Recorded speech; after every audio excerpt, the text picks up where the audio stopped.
Hello there. Today I'm looking to talk about something that has come up a lot to me, and that's the misinformation surrounding Rogue Trader.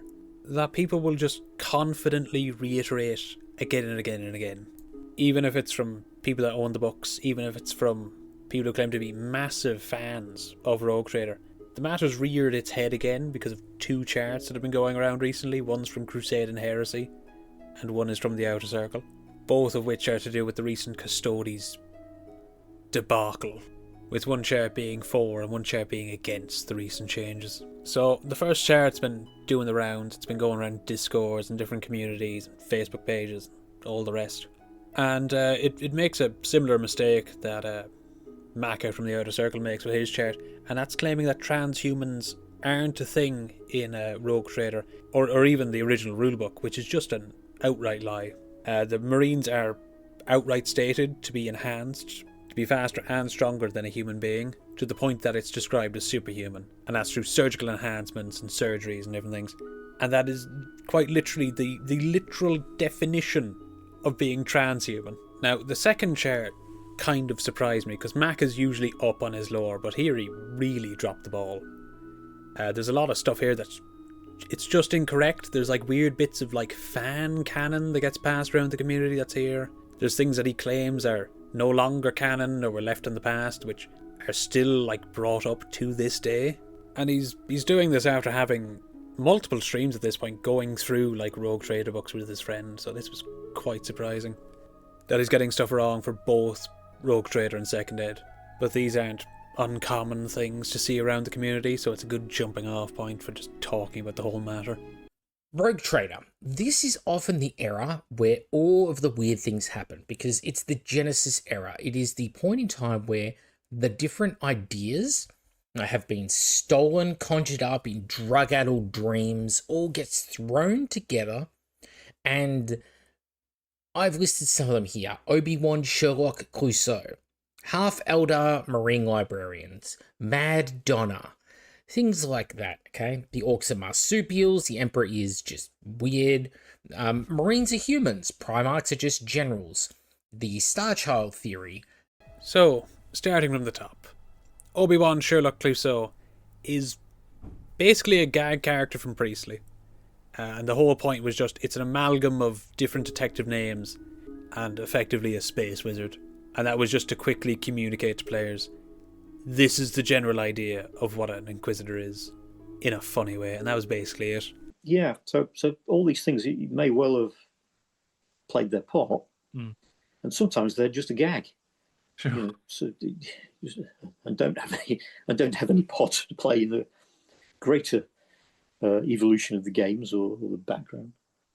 Yeah. I think one of the things I did in 40k was I created an Inquisitor who was called Clouseau van Sherlock or something. Yeah. Obi-Wan I just threw in every name of every COD detective that I could remember from TV or films or whatever. Sure. You know, just to hammer the point home what this was. Half-Elder Marine Librarians. He's referring to Ilian Nastasy, who's not actually a Marine. A lot of people make this mistake. Ilian is not a Marine. He doesn't have Gene Seed. He's effectively a glorified chapter serf in power armor, in a similar way to Columbine, who is in the same article originally, who is a navigator that the Ultramarines bought from slavery. And he's been brought into the chapter structure, but he's not a Marine, and neither is Ilian. And by this point, they had already established like the minimum age requirements for being a Space Marine. And by the time Ilian joined the Ultramarines, he was 50. And this is like after having a stint in the Dark Angels for a bit. Then we have Mad Donna, who is still canon. She's still here. She's been in a book in like 2005 and as recently as 2020. So she's not gone anywhere. I don't know why she's in the chair at all. The Emperor is weird. There's not much I can do with that. Marines are humans, as we've gone through. That's just a lie. Since day dot, the Marines have been enhanced in one way or another.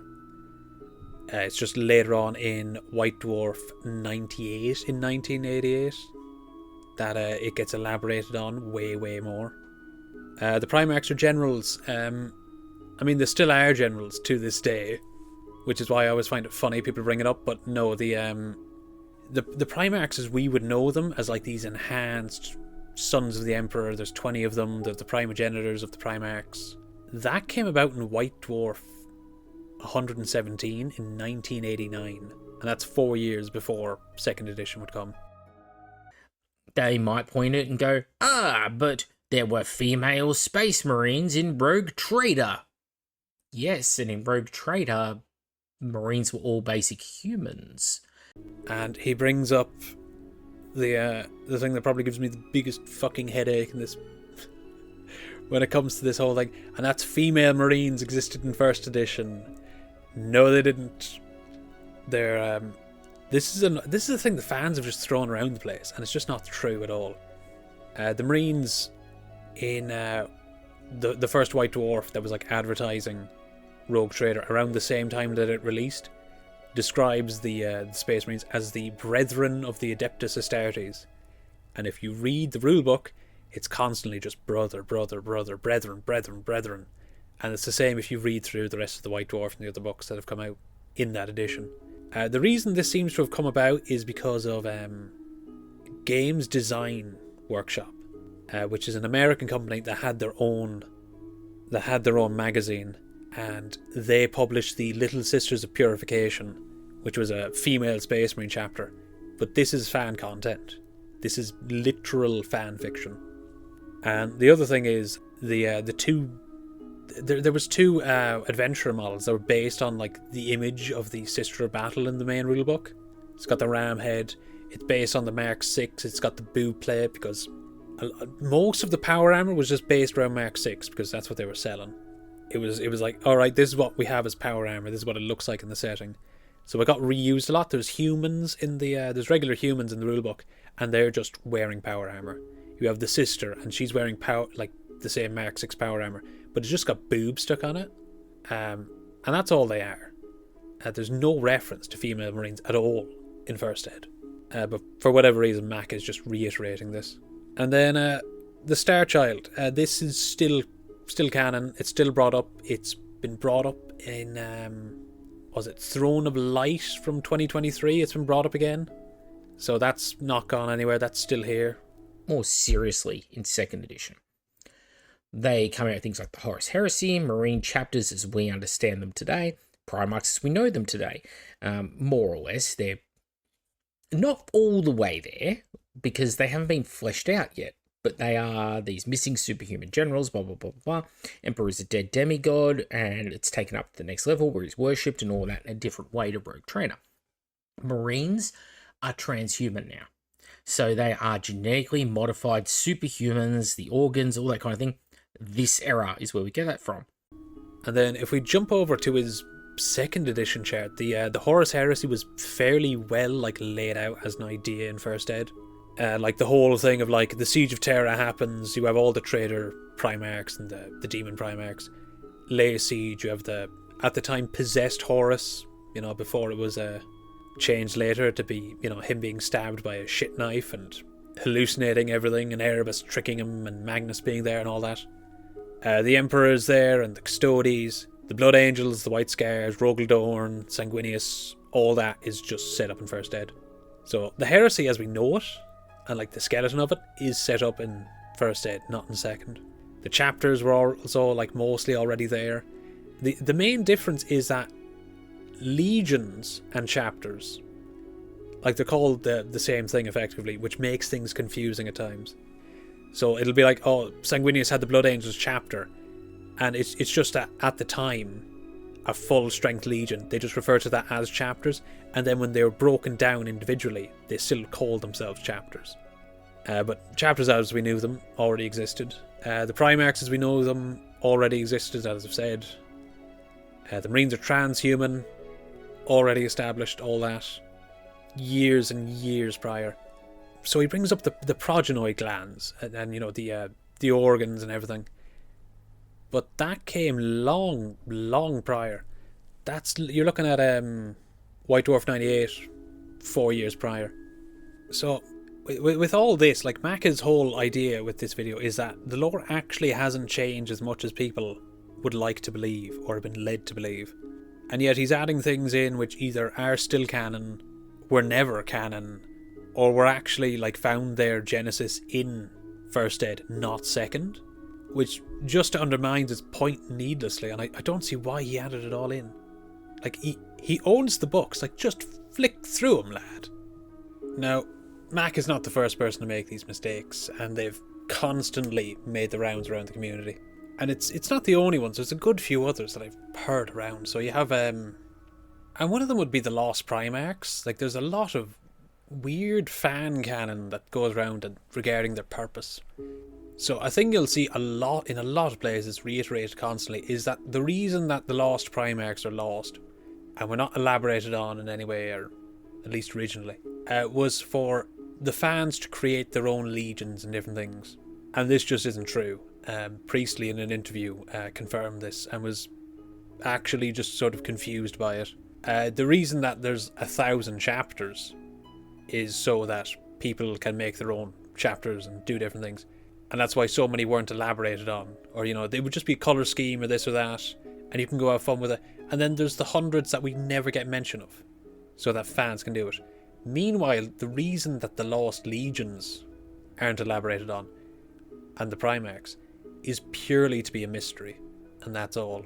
You have this, because of one image in the original Rogue Trader rulebook, this idea that Marines in First Edition were space cops, which isn't true. The Arbites are there and present. You know, they have the whole Judge Dredd thing going on. They're even called judges.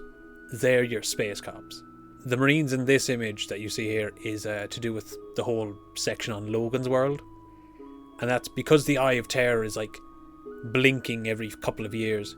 Worlds that are blocked off from the Imperium are suddenly open to be taken back temporarily. So the Imperium will rush in to reinstate compliance, which is a thing we still see in the modern setting. Like, to call them space cops because Marines will go in, kick in a population, reassert the Imperial control, and then duck out. By that standard, like, Garviel Loken in Horus Rising is a space cop because he was part of compliance for the planet at the beginning of that book. Then there's an idea that the Marines being space monks came later on in the development of 40k, but it's actually present in the very first rulebook. They're referred to as monk-like, as warrior monks. So that's present from day dot. And there's a few other ones I'm sure that I've missed out on, but those are the major ones I can think of. So anyone who hasn't actually read these books, I would say to be very weary of what people say about them and what they claim is in them, even if they have been in the game since like Second Ed or beyond. Some people, they just haven't read it, or they've read bits of it, not all of it, or they've just taken things their friends or YouTubers or this or that have said for granted and they're just parroting it. Some people, it's a case of they have read it, but it's been over a decade or more since they've actually touched it, and bits and details have gotten mixed up over the years. So I would advise that you track down a copy, from one way or another, and just, give it a skim, give it a read. There's some fun stuff in there. There's fun stuff that you realise, like, oh, this started all the way back here, or there's some slight changes been made, or the details are slightly different, or there's things that have been maintained for 40 years and have stayed the same, and then you can peek at the White Dwarfs from the era, and you can see how it's being added on and developed, and things are being elaborated and tweaked as time goes on through that edition. And it's a very fun thing to see. So I think I'll leave it there for the minute. Thank you all for watching, and if you enjoyed this video, if you would be so kind as to like and subscribe. Goodbye.